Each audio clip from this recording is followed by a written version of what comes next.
Today's students live in a much different world than any previous generation has. They are constantly surrounded by media and technology and are bombarded with visual and audio stimulation with every turn they make. This continual stimulation has led to most developing brains being unable to focus on one task at a time due to constant multitasking as the brain attempts to make sense of each new piece of information being presented. Today's teachers are tasked with having to find new and innovative ways to present material to students who are less likely to be engaged in the more traditional lecture style classroom. One of the more recent methods developed to increase student engagement is blended learning. Blended learning is the combination of traditional face to face and technology mediated instruction. It utilizes teacher led instruction in a brick and mortar facility outside of the home, as well as an online or digital component where the student has some control over timing and pacing of their work. Many institutions of higher education have and are currently using some form of blended learning. Alan Seaman and Garrett's research shows that 45.9% of undergraduate institutions reviewed had blended learning offerings for their students. In the last decade and a half, blended learning has made its way into the K-12 classroom setting. Teachers are using blended learning to not only better engage students, but also to increase rigor in the classroom and to offer differentiation through extension and remediation when it is needed. Now that you know what blended learning is, let me take a moment to explain what it is not. Blended learning is not having students simply use digital tools such as online calculators and Google Docs or forms. While these tools can be a part of blended learning, they are not representative of a blended learning system. Blended learning is also not a teacher simply broadcasting a lesson or lecture to his or her students. This is simply an online delivery of the same teaching methods used in the classroom. Instead, teachers provide additional or alternative assignments and options for students to learn the material. Students must assume some control of the instruction and the content being learned.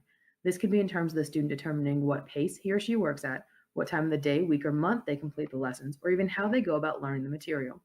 In a blended learning environment, there is more responsibility placed on the students as they are taking ownership in their learning through the digital component.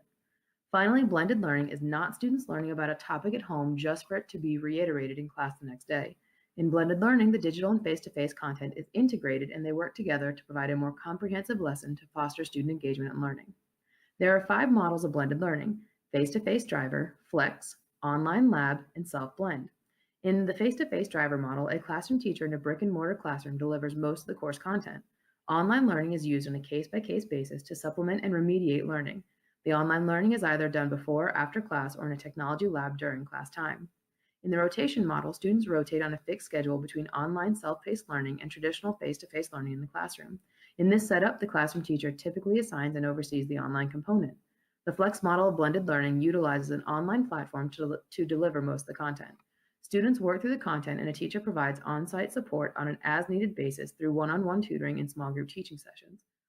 The online lab also utilizes an online platform to deliver the content, but in this model, there is no teacher present. Instead, an online teacher is assigned to the students for support. In this case, there is no face-to-face meetings, but a teacher is still available to facilitate learning. Finally, those students using the self-blend model of blended learning are those who choose to take online courses to supplement what is offered to them in their school.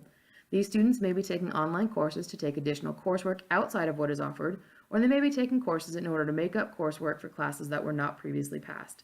Students work on the material on their own time and at their own pace and have an online instructor assigned to them for assistance with their work. There are many benefits to blended learning, but the most common are increases in student engagement and accountability and an increase in teacher adaptability. Student engagement increases through blended learning when students are given control, or at least partial control, over their learning.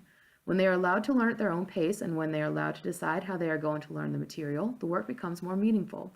Students see the material less as work because they have a say in how they learn it instead of having a teacher tell them exactly how they will learn it in the classroom setting. Student accountability also increases due to the online component. Students are able to remain caught up with coursework even if they miss class due to illness, field trips, disciplinary action, or any other reason. Having a digital side to the classroom creates a no-excuse environment. Students know their work and the information for it is available online, so there's no excuse to not access it and make sure the work is completed. Finally, teacher adaptability is increased through the use of blending learning. Though it takes time initially, as all new endeavors do, blended learning allows for greater amounts of differentiation in the classroom. Teachers are able to tailor their lessons for different student groups through the use of different digital tools and online assignments. This allows for a more directed teaching approach and hopefully increased student success. Being in the digital and technology age, we as teachers are faced with a new kind of student. We can no longer rely on what has always worked in the classroom and need to be open to new teaching techniques. Blended learning can open the door to reaching more of a new generation of students who are more tech savvy than most of us ever will be.